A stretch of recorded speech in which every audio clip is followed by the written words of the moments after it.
соли 2019 дар ноҳияи Варзоб ба истиқболи ҷашни 30-солагии истиқлолияти давлатӣ 45 иншооти таъиноти гуногун мавриди истифода қарор гирифт.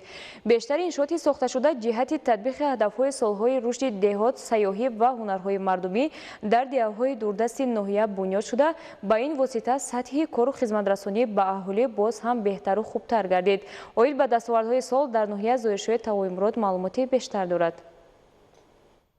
ҷабҳаи бузурги созандагие ки дар соли 2019 дар ноҳияи Варзоб амалӣ гардид, нисбат ба солҳои қаблӣ бесобиқаву фарқкунанда арзёбӣ карда мешавад. дар идомаи иқдомҳои бузург ҷиҳати бо дастовардҳои назаррас истиқбол намудани ҷашни 30-солагии истиқлолияти давлатӣ ва татбиқи ҳадафҳои солҳои рушди деҳот, сайёҳӣ ва ҳунарҳои мардумӣ дар марказ ва диҳаҳои дурдасти ноҳия 5 иншоот аз ҷумла бинои иловагӣ дар назди бинои маркази саломатӣ, маркази омӯзиши забонҳои хориҷӣ, мағозаҳои хӯрокворӣ ва маҳсулоти кишоварзӣ, сартарошхона ва дорухона бо шароити хуби хизматрасонӣ ифтитоҳ гардида 20 нафар сокини маҳаллӣ бо ҷои кор таъмин шуданд. бинои нав дар назди маркази саломатӣ бо дастгирии мақомоти иҷроияи ҳокимияти давлатии ноҳияи Варзоб бо харҷи беш аз 200 000 сомонӣ бунёд гардида дорои ҳуҷраҳои муосири корӣ ва дастгоҳу таҷҳизоти замонавӣ мебошад. 5 намуди дастгоҳу таҷҳизоти муосир аз ҷумла дастгоҳи дандонпизишкӣ,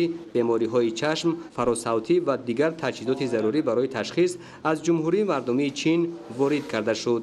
ба мо кабинетҳои замонавӣ, таҷҳизотҳои замонавӣ таъмин карданд ва мо метавонем ба халқи худ, ба аҳолии худ хизмати худро расонем.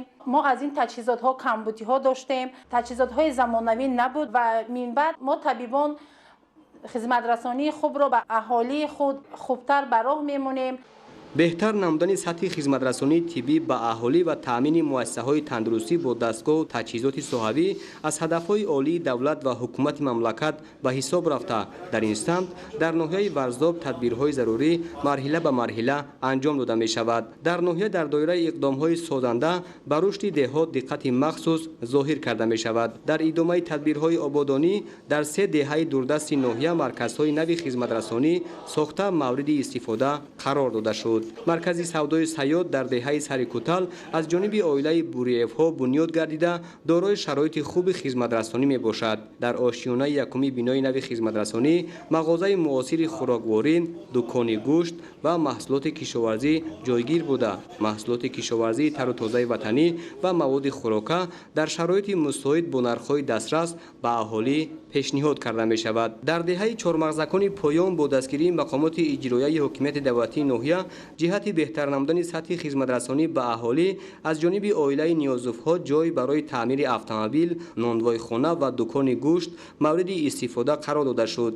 бинои маркази хизматрасонӣ дуошиёна буда 5 нафар сокини маҳаллӣ бо ҷои кор таъмин гардиданд.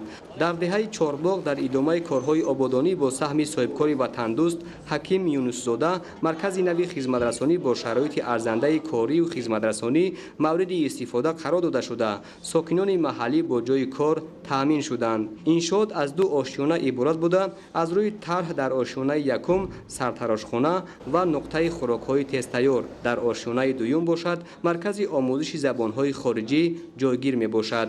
барои фароҳам сохтани шароити мусоиди таълим ва бартараф кардани мушкилоти ҷойи нишаст бо дастгирии мақомоти иҷроияи ҳокимияти давлатии ноҳия саҳми сокинону соҳибкорон дар назди муассисаи таҳсилоти миёнаи умумӣ рақами 51 деҳаи Чормағзакони поён сохтмони бинои нави таълимӣ оғоз гардид.